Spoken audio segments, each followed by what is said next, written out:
entramos en una dimensión de gobierno, de dominio y de autoridad. Alguien alabe al Señor en esta hora, amén. Primera de Pedro, capítulo 2, versículo 9. Primera de Pedro, capítulo 2, versículo 9. La Escritura dice que vosotros sois linaje, ¿qué? Escogido, la siguiente frase, real, sacerdocio, real, sacerdocio, no un sacerdocio nada más, sino real, que habla de realeza, habla de gobierno, habla de una excelencia, de un espíritu de realeza. A eso se está refiriendo cuando el apóstol Pedro menciona y dice, somos un linaje escogido, así como la nación de Israel. También vosotros en Cristo Jesús somos un linaje escogido, nación santa, real, sacerdocio. Amén. Entonces ya vemos cuantiosas escrituras que menciona que es en este tiempo en que reinamos y también lo que somos también en Cristo Jesús. Por eso ahora tenemos que adoptar una mentalidad de gobierno, una mentalidad de dominio. Pero lo que pasa, muchos de nosotros tenemos una mentalidad de demonios y no una mentalidad de dominio. Aleluya. ¿A qué se refiere con eso, pastor? ¿Cómo que yo tengo una mentalidad de demonios? Sí, porque miramos demonios en todos. Miramos demonios aquí, demonios allá, demonios por acá, demonios por todo lado. Y estamos viendo, lo vemos en el baño, lo vemos en la sala, lo vemos en los libros, lo vemos en las películas, lo vemos. Entonces, y todo es demonio, y todo es demonio. Estamos rodeados de demonios. Oh, si Dios abriera nuestros ojos, miraríamos puros demonios. Hasta duermo con uno. Santo Padre Santo. Entonces, hay esa mentalidad de demonios, cuando debe de ser una mentalidad de dominio. En primer lugar, el Señor cuando nos hizo a los seres humanos, a nosotros, dice en Génesis capítulo 1, que nos hizo a su imagen, a su semejanza, con el fin de... ¿Cuál fue ese fin? Y los bendijo Dios, y les dijo, fructificar y multiplicaos, llenad la tierra y sojuzgarla y tener dominio sobre ella. Entonces ahí está, ese es el fin de nosotros reinar, de nosotros tener gobierno y no dejar que las circunstancias nos maneja y nos gobierna. No dejar que ninguna otra cosa se interpone ante nuestra posición de lo que somos en Cristo Jesús. Amén. Debemos de ser una generación bien capaz. Y ahorita vamos a hablar de eso, en esas características de poder reinar y gobernar. Y quitarnos de encima esa mentalidad de demonios y tener una mentalidad de dominios. Amén. Ahorita que está a su lado y dígale, hermano, te están hablando. Amén. Tenemos una mentalidad entonces de dominio. No significa dominar. No está dando a implicación de ser tiranos o ser dictadores, sino la palabra dominio significa ejercer con sabiduría y con estrategia y administrar los bienes del rey de ese reino. Eso es lo que significa tener dominio. En otras palabras, estamos aquí como mayordomos. Estamos aquí como señores de la tierra. ¿Ya están entendiendo ese punto? Somos nosotros señores. Somos entonces mayordomos. Dios nos ha puesto para tener mayordomía sobre su economía. ¿Están entendiendo ahora este concepto? Dios nos puso en el tiempo en que nos puso para nosotros administrar, o diría suministrar, sus principios y valores de manera gubernamental en orden y gobierno. con vidas que han sido vividos en abundante gracia y dotadas con la justicia de Dios. Por eso es que ahora gobernamos y reinamos en esta vida con abundante gracia y el don de la justicia. Amén. Gloria a Dios. Entonces, por eso es, hermanos míos, que necesitamos ir más allá de nada más estar ungiendo paredes y ungiendo puertas, ungiendo carros, enterrando Biblias en ciertos lugares, pasando en un avión y aventar bastantes folletos, o llenar el bus de pura gente, de intercesores, y rodear la ciudad 7 veces, hacer oraciones. Está bien que se haga esa cosa, está bien que llenen las paredes de puro aceite. ¿Están conmigo? Está bien, porque yo hasta me doy cuenta cuando hay personas que oran, los intercesoras que están orando, veo las paredes que están manchadas, se ven los dedos donde manchan de aceite las paredes. Digo, mira qué bonito. Pero más bonito será cuando uno emana la unción en vez de estar embarrando aceite por todos lados. No es que desacredito o hago menos eso, hay un tiempo para eso, por supuesto. Pero ese no es el todo. Puedes hacer decretos alrededor de la ciudad, alrededor del valle, pero no va a ser hasta que tu vida, tu justicia sea la que habla más que una oración que se hace en una recámara por ahí. ¿Están conmigo? Aunque se tiene que hacer, no estoy diciendo no hay que hacerlo, por supuesto. Porque algunos ya están diciendo, entonces no lo vamos a hacer. No, espérese tantito, no lee más entre las palabras que lo que no estoy diciendo. Amén. Muchas gracias por su atención. Amén.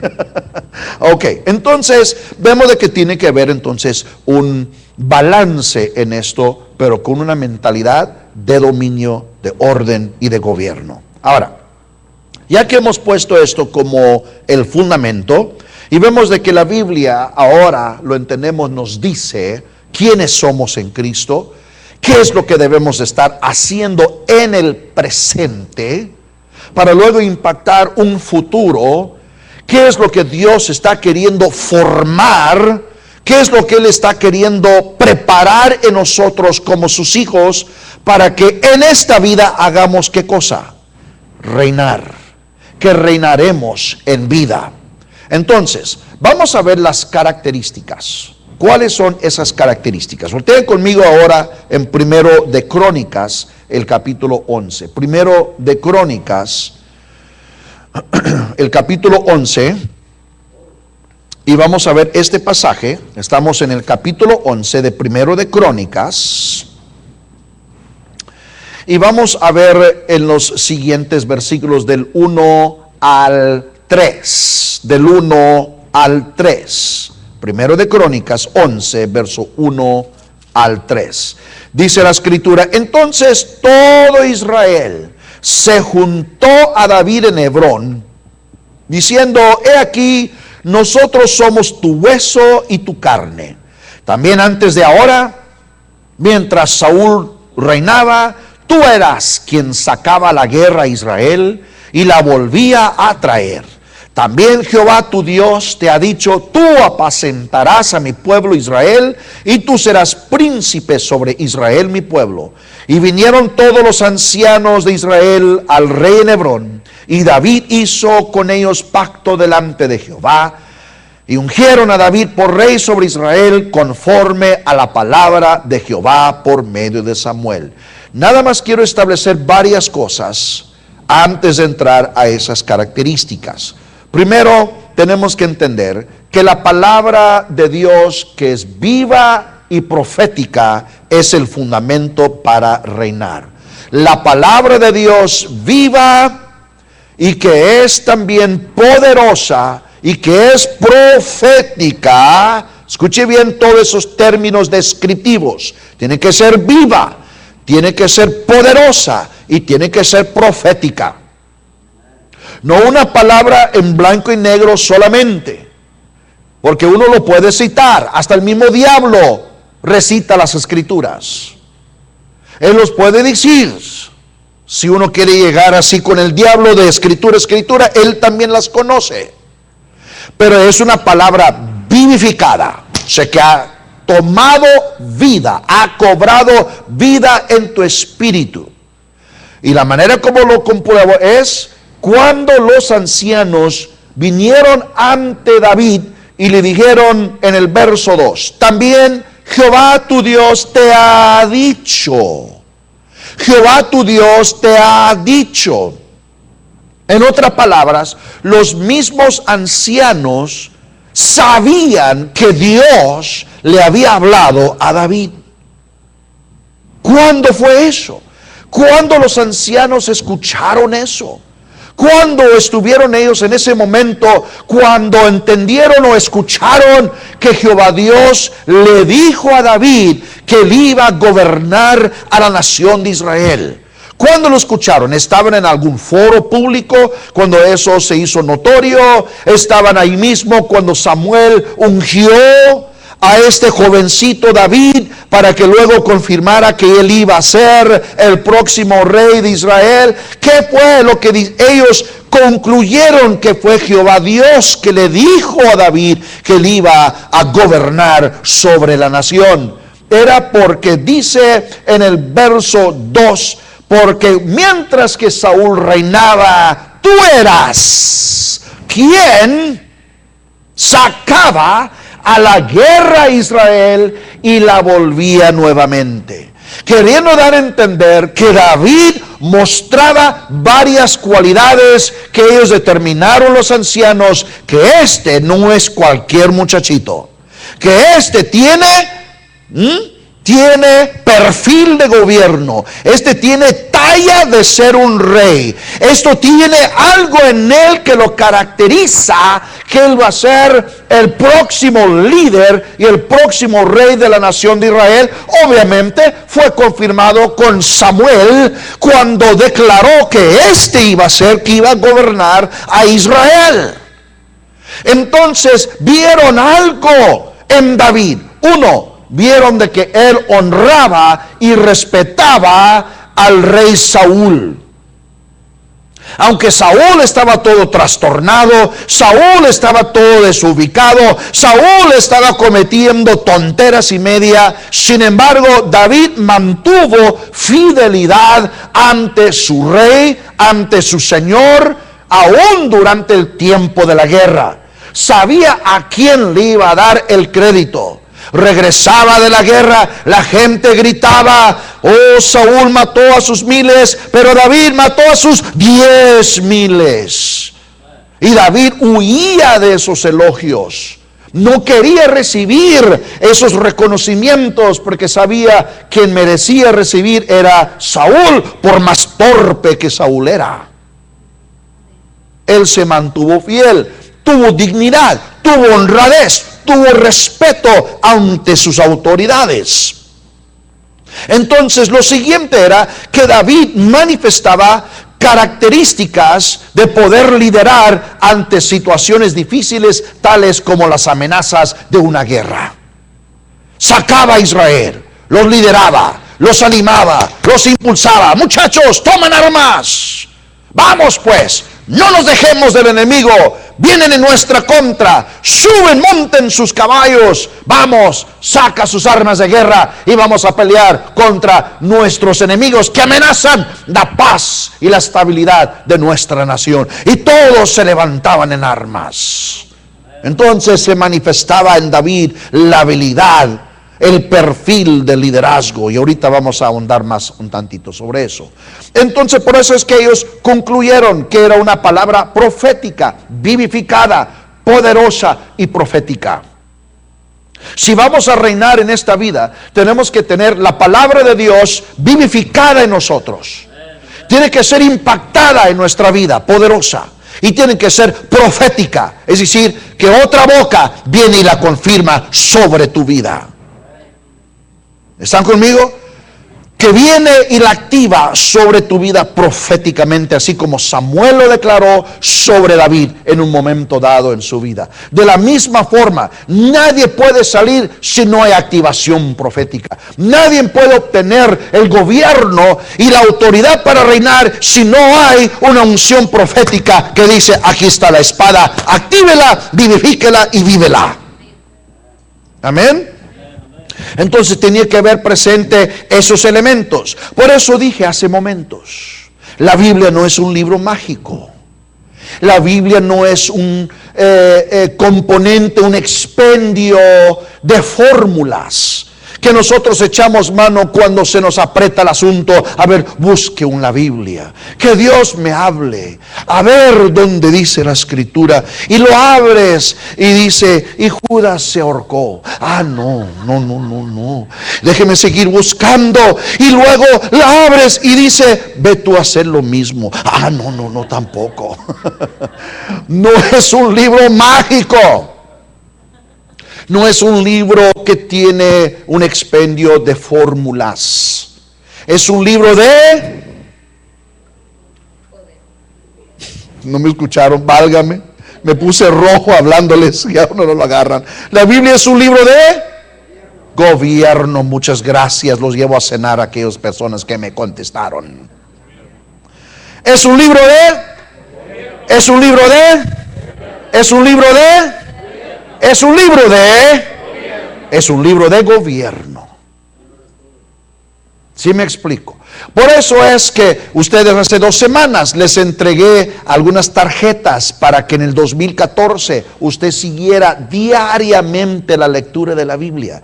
Porque tiene que haber un momento en que tú des lectura. A lo mejor no lo vas a entender en ese momento, porque está hablando que fulano engendró a fulano y fulanito engendró a otro y no sé qué tanto. Pero en ese momento el Espíritu Santo va a tomar una escritura, el momento que se dedica a la lectura diaria, y Él va a tomar una palabra y lo va a vivificar, va a impactar tu vida y se va a declarar proféticamente sobre ti. Alguien alabe al Señor, amén, porque te has puesto en esa posición. Mientras tanto no lo haces, no lo vas a realizar. David no aprendió cómo reinar hasta que se puso al lado del reino. De la misma forma, no vas a poder aprender a reinar si no te unes con aquellos que tienen majestuosidad y realeza. ¿Quieres ser fracasado? Corren con los fracasados. ¿Quieres ser exitoso? Corre con aquellos que son exitosos. ¿Están conmigo? Amén. No, ahí se hubieran despelucado con lo que dije. Amén. Corre con los que tienen éxito para que se te puede pegar esa gracia. Amén. Ahora, seguimos adelante.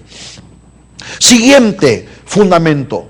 Antes de nosotros ver las características, primero es la palabra viva, poderosa y profética para el fundamento. Lo siguiente es la unción de gobierno que tiene que estar presente sobre nuestras vidas. Porque ¿quiénes son los que se acercaron para instalar a David sobre rey? ¿Fueron quién? Exactamente, verso 3. Vinieron todos los ancianos de Israel al rey en Hebrón. Vinieron todos los ancianos. Queriendo decir, hermanos míos, que la base y el fundamento de tu autoridad no es por ti mismo. No es por iniciativa propia. Entonces sí, yo me arranco en esto. No necesito yo la bendición y la luz verde de nadie. No, señor. En el reino de Dios no hay tal cosa de llaneros solitarios. ¿Están conmigo? La autoridad gubernamental tiene que hacerse de manera plural. Dice la Biblia que eran ancianos. Eran ancianos, era un equipo. David no reinó solo, él tenía su equipo. Él tenía a Joab, que se encargaba de la guerra. Antes era Abner y luego llegó a ser Joab. Él tenía un ejército que ahorita vamos a ver en el capítulo 12. Un ejército que le rodeaba. en el cual Él pudo gobernar de manera plural. Quieren decir, hermanos míos, que nosotros como hijos de Dios no podemos reinar por nosotros mismos. La única forma como tú reinas por ti mismo es sobre ti mismo. ¿Escucharon? O sea, nadie es responsable por tus hechos. Él me dijo, Él me hizo. No. Cada quien es responsable por sus hechos. La Biblia habla de autodominio, que tú te dominas a ti mismo. Cuando Dios se confrontó a Caín, después de que él se ensañó, se enojó, porque su ofrenda fue rechazada, entonces dice la palabra que luego Dios habla con Caín y le dice: Caín, el pecado está a la puerta, pero tú puedes vencerlo. Tú puedes tener dominio sobre él. Quieren decir que, Caín, tú puedes controlar eso. Tú puedes dominar tu espíritu sobre eso, sobre ese enojo, ese coraje que tienes contra tu hermano, ese celo, esa envidia. Tú lo puedes vencer. En otras palabras, que no hay cosas en nuestra vida, hermanos míos, que tú y yo no podemos vencer. Pero cuando se trata de reinar en esta vida, para impulsar los propósitos de Dios, solo no se puede. Solo no se puede. Por eso decía el pastor Juan que hay varias cosas que no podemos equivocarnos en la vida, y uno es en la casa donde nosotros pertenecemos espiritualmente. ¿Verdad que sí? Los puntos que mencionaste hace ratito. Entonces es ahí donde gobernamos, donde reinamos. Entonces, por eso es que se manifiestan los propósitos de Dios cuando está esta manifestación plural de ancianos o de gobierno, para que pueda haber una administración sabia, una dirección adecuada y sabia y poderosa y balanceada. Entonces, lo siguiente, fundamento número 1 es la palabra viva, poderosa y profética. Segunda es la unción gubernamental que activa y manifiesta el gobierno o los propósitos de Dios.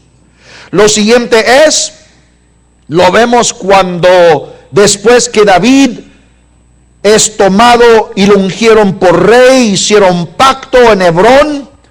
Lo primero que David tenía que hacer era echar mano de un lugar que se llama la fortaleza de Sión. Sión luego llegó a nombrarse la ciudad de David. Durante el tiempo de la ciudad de David, en que David vivió en esa fortaleza que luego tomó, llegó a ser llamado ese pueblo Jerusalén. Pero antes de él poder extender su reino, él tenía que tomar la fortaleza de Sión. Lo estamos viendo aquí en Primero de Crónicas, el capítulo 11, verso 4 al 9. También lo registra Segundo de Samuel, capítulo 5, versos 6 al 10. Y ahí es donde yo voy a usarlo como el fundamento. Lo registra en Crónicas, pero también lo registra en Segundo de Samuel, el capítulo 5, versos 6 al 10. Nada más que el del relato de Samuel menciona algo más que en Crónicas no menciona. Menciona de que cuando David rodeó la fortaleza de Sión, resulta que los mismos habitantes dijeron: David, si tú tratas de entrar aquí en esta fortaleza, los mismos ciegos y cojos te echarán fuera. Oye, qué burla, ¿no? ¡Qué burla! Oye, qué osadía, qué atrevimiento estos habitantes decirle a un guerrero de nacimiento, a un guerrero, hermanos míos, experto, con un ejército impresionante, atreverse a decir: los cojos y los ciegos te echarán fuera si tú tratas de entrar. Qué denigrante, qué rebajante es esa declaración ante un guerrero. Es como decirle a un médico: tú no sabes ni cómo te llamas. Oye, echando por los suelos y por la tierra todos sus estudios, todos sus años de disciplina, para luego decirle que ni sabes ni cómo te llamas, ni cómo escribir tu nombre. Una ofensa. Y eso es lo que le dijeron a David. Entonces, David, cuando él entró y tomó esa ciudad, note lo que dice aquí en la palabra del Señor, verso 7. Estamos en 2 de Samuel 5, verso 7.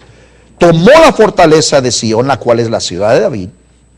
Y dijo David aquel día: todo el que hiera a los jebuseos suba por el canal y hiera a los cojos y ciegos aborrecidos del alma de Jehová, porque esto se dijo: ciego ni cojo no entrará en la casa. En otras palabras, David dijo: mira, aparte de los habitantes, agárrame todos los cojos y los cielos y truénemelos.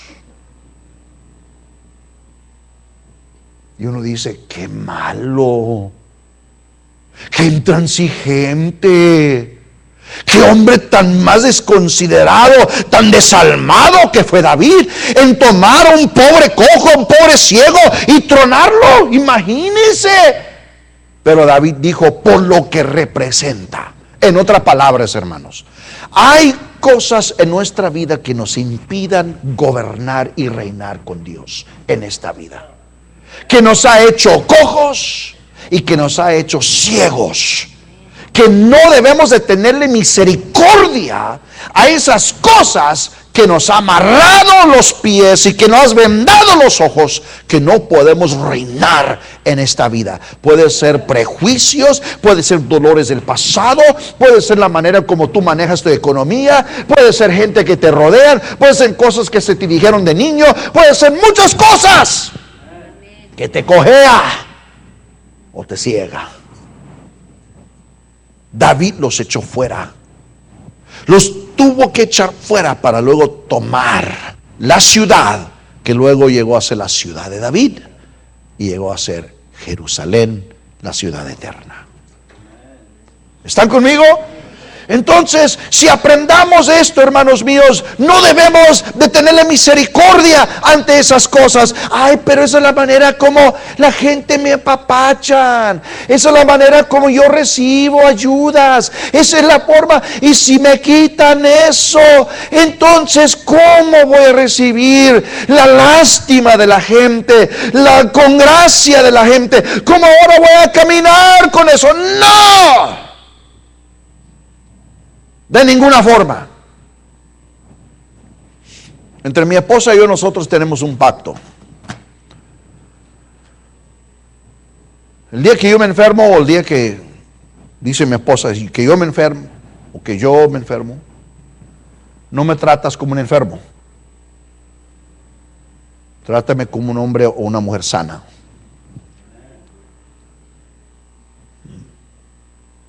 No me tratas como un enfermo. No me tengas lástima. Tú puedes. Ven y sírvete. Ven cada uno todo ahí, todo dolorido.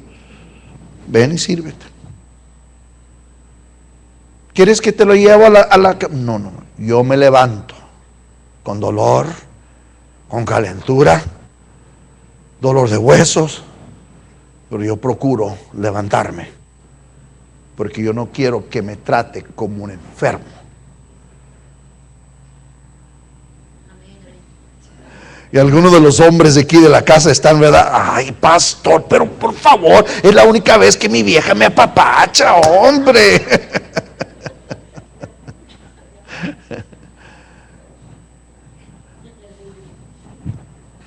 No tengo que enfermarme para que me apapachen. No tengo que esperar ese momento. Trátame con una persona sana para que yo tenga la mentalidad de que voy a vencer esto. Que lo que estoy pasando es temporal. Que lo que estoy pasando pude haber ya quedado muerto, pero voy a seguir adelante y trátame como una persona sana. Yo no quiero ahí que me trates como un cojo o un ciego. No, señor. No, no voy a tratar. Vamos, adelante. No, señor.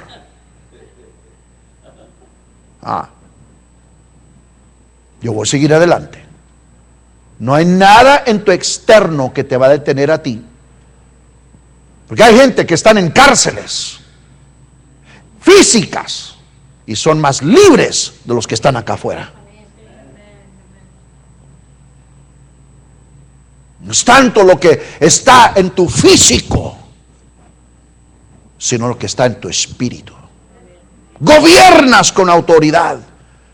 Y uno dice, Dios mío, que ni lo de afuera te detiene. Porque tu espíritu tiene más peso que lo que está en tu físico.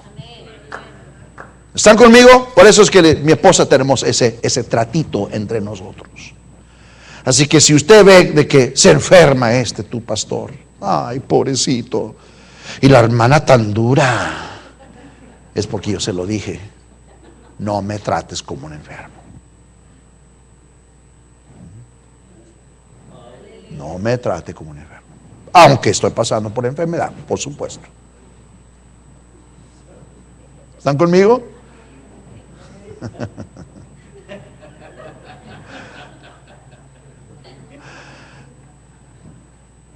Qué quietos se me han puesto. Si apenas estoy entrando en el mensaje, me faltan 5, 7 puntos más, hijo. Entonces, David tuvo que echar fuera todas esas cosas que representan impedimento, que representan obstáculos en tu vida, burla, rechazo, afán, limitación financiera, etc. Todas esas cosas que llegan a amarrarte o vendarte o amarrar tus pies. Échalos fuera. Entonces, desde luego, vemos y regresamos a 1 de Crónicas. Ahora vemos capítulo 12. Y vemos todo este ejército que estaban rodeando a David. Y dice la Biblia que estos vinieron a ayudar en su reino. Si gusta voltear el capítulo 11, verso 10. Capítulo 11, verso 10. Estos son los principales de los valientes que David tuvo y los que le ayudaron en su reino. O sea, eso confirma lo que digo. No puedes reinar por ti mismo. ¿Están conmigo? Reinas en comunión, reinas en unión con alguien. Y dice aquí entonces de que le ayudaron en su reino con todo Israel para hacerle rey sobre Israel conforme a la palabra de Jehová. Y ahora volteamos la página y vemos al capítulo 12 de 1 de Crónicas. Capítulo 12. Y aquí da un enlistado del ejército de David en sus cualidades. Todas las hazañas que hacían estos hombres era impresionante. Y podemos nosotros entonces sacar ciertos atributos de estos hombres que rodearon a David para llegar a serle rey, para ayudarlo a gobernar. Nosotros entonces estamos contribuyendo a que el Rey Jesús gobierna con autoridad. Y tenemos que tener estas mismas características que tuvieron estos hombres. ¿Cuáles eran? Son 7. Número 1, en el versículo 8, dice la Biblia, también los de Gad huyeron y fueron a David al lugar fuerte en el desierto. Note bien, verso 8. Hombres de guerra, muy valientes para pelear, diestros con escudo y pavés. Sus rostros eran como rostros de leones y eran ligeros como las gacelas sobre las montañas. Note bien las características de esto. Número 1, que eran diestros, eran aptos. La primera característica significa de que ellos estaban enseñados en la guerra. Estaban aptos. Aptitud no es algo que viene con naturalidad. Aptitud es algo que se aprende. Tienes que ser enseñado cómo utilizar armas de guerra. Tienes que pasar por un proceso de entrenamiento como un soldado que va a su training, va a su entrenamiento para saber cómo utilizar los equipos para ser un soldado efectivo. Lo mismo entonces que estos aprendieron y aprendieron a través de la experiencia. se sometieron a una enseñanza. Otra vez regresamos a la importancia, el valor de la palabra de Dios. Ser enseñado para ser aptos, para ser capaces, para ser diestros. Lo siguiente eran de que eran valientes. Versículo 8. Dice que eran hombres de guerra muy valientes. Subraya la palabra muy. Eran muy, they were very brave. Eran muy valientes. En otras palabras, estaban ellos ya libres del miedo. Me imagino que en sus principios sí tuvieron miedo, sí tuvieron temor. Todos nosotros tenemos miedo. Todos nosotros nos da cierto temor ante los retos de la fe. Pero es ahí donde una vez que ya lo venzas, se te va el temor, se te va el miedo y viene la confianza. Ahora entra la fe. Tú tienes una habilidad que ahora tú sabes que tu fe al ejercitarla va a producir sus efectos. Entonces, eran valientes. Hay que ser libres del temor. Número 3, liderazgo, versículo 14. Estos fueron capitanes del ejército de los hijos de Gad. El menor tenía cargo de 100 hombres y el mayor tenía cargo de 1000. Imagínense, el más chiquito estaba al frente de 100 hombres. Por así decir que Mark, los hijos de los hermanos García, tenían, es el mayor, ¿verdad? Mark tenían 10,000 o miles y el Emanuelito al jefe de 100.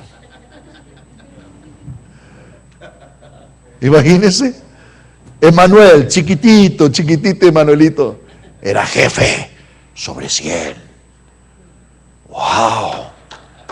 Impresionante. Liderazgo. Nosotros fuimos llamados a liderar, a dirigir, a guiar los propósitos de Dios, el orden y el gobierno y el reino de Dios. Fuimos llamados nosotros a reinar en esta vida con los conceptos de Dios. Amén. Gloria a Dios. Entonces somos líderes. Número 4, ilustres. La cuarta característica, eran ilustres. Verso 30.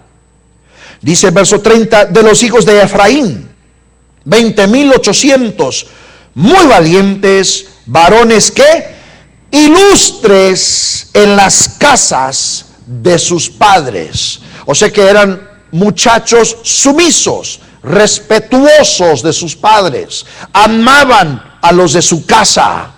Se miraba que tenían orden, gobierno, eran hijos muy enseñados, con buenos modales, con buenos principios. ¿Sí? Eso es lo que da a entender, ilustres. Entonces, ¿qué es lo que nosotros debemos de ser? Personas ilustres, que sabemos honrar, sabemos respetar, sabemos bendecir, tenemos modales, tenemos principios. Cosa que para los padres es objeto de orgullo. Este es mi hijo, que se vista bien, se arregla bien, habla bien, tiene buenos modales. Amén. Gloria a Dios. Entonces, los hijos de Dios en sus características para reinar, número 1 deben de ser ¿qué? Aptos o diestros. Número 2 deben de ser ¿qué? Valientes. Número 3 deben de tener liderazgo. Número 4 deben ser ilustres. Número 5 deben ser entendidos en los tiempos. Verso 32, entendidos en los tiempos. De los hijos de Isaacar, 200 principales entendidos en los tiempos y sabían lo que Israel debía hacer. Es decir, de que tenían discernimiento de los tiempos en que vivían. Podían entender que eran los momentos de Dios, las sazones de Dios, cuando Dios estaba por transicionar al pueblo a otro nivel, cuando era el tiempo de cesar de ser algo que ya dejó de trabajar para luego implementar una dinámica nueva. a decodificar un nuevo código que se introduce en el mundo del espíritu y saber cuándo transicionar,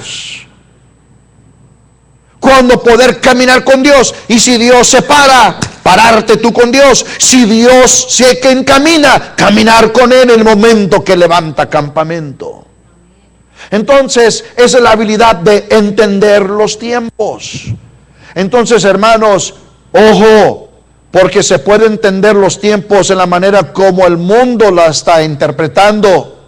O podemos nosotros ser los ejecutores de los tiempos de Dios, introduciéndole en la mente de los del mundo. Se recuerda que Daniel, en el tiempo de la palabra del Señor en Nabucodonosor, cuando no entendía ciertas interpretaciones o ciertos sueños, ciertas visiones, llamaba a sus magos, llamaba a los astrólogos, llamaba a los caldeos que eran expertos en ver los movimientos de los astros y poder descifrar ciertas cosas o eventos en la vida de un personaje. Llegó momentos donde ni estos podían, pero llamaban a llamar a Daniel, y Daniel llegaba porque él tenía la sabiduría, según ellos, de los dioses. Tenía un excelente espíritu superior a los demás y pudo descifrar, pudo decodificar estos sueños que ni el mismo mundo pudieron decodificar.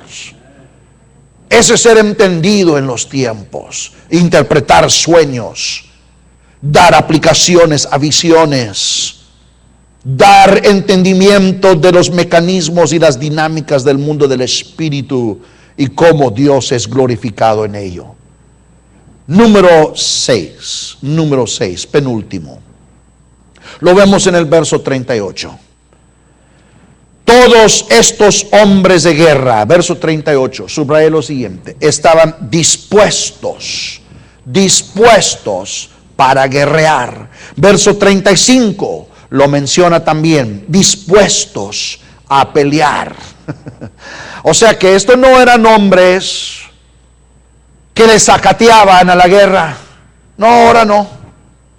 No. Ya me estoy cansando de esto. Es puro luchar, es pura contienda, pura sangre. Estoy cansado de esto. No. Ellos estaban dispuestos. ¿Cuándo? Usted diga, general, yo ya estoy listo, ya tengo ya la espada ya con filo, listo. They were ready to fight. Estaban hasta buscando broncas. Órale, chate, vamos detrás del templo, ahorita agarramos a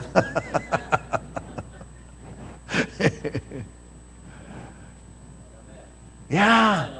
Estaban dispuestos a pelear. Tiene que haber disposición para servir y para guerrear. Disposición para ponerte en la posición donde cuando el diablo viene a amenazar, entonces te paras firme. No, contra toda injusticia.